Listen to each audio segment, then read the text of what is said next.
باچا نظم عنوان دی زما د ډیر ځپلي کام باچا خبره واوره.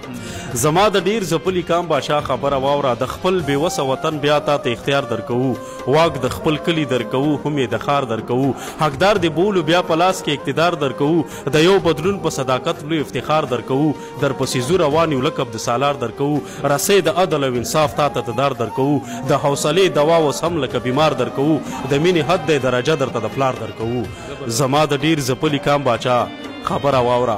په دې سپېڅلې مقدسه خاوره جنګ ولې دی، د دې حالاتو په قفس کې ولس تنګ ولې دی، د دې غیسته وطن تقدیر داسې بدرنګ ولې دی، هر یو وګړی د دې وران وطن ملنګ ولې دی، د محبت نه د نفرت که دومره دنګ ولې دی، د هر چا لاس په خپلو وینو باندې رنګ ولې دی، د قلمونو څوکو کړی دومره زنګ ولې دی.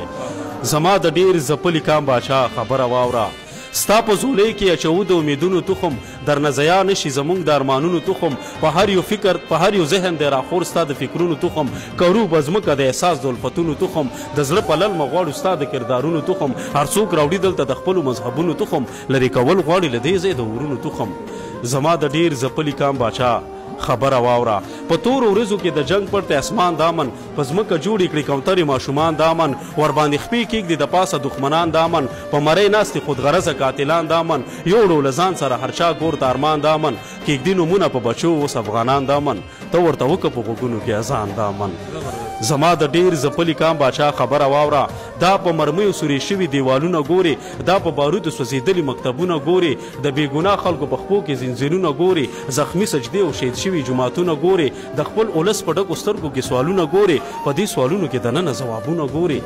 زما د ډیر ځپلي کام باچا خبره واوره. زما د ډیر ځپلي کام باچا خبره واوره.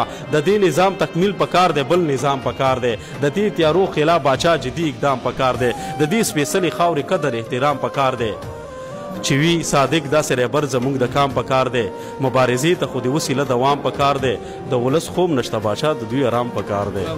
زما د ډیر ځپلي کام باچا خبره واوره. د دې وران شوي وطن درد خپل که احسان به دې وي، که چېرته لاړې د نجیب غوندې ارمان به دې وي، که چېرته لاړې د نجیب غوندې ارمان به دې وي. ډېره زیاته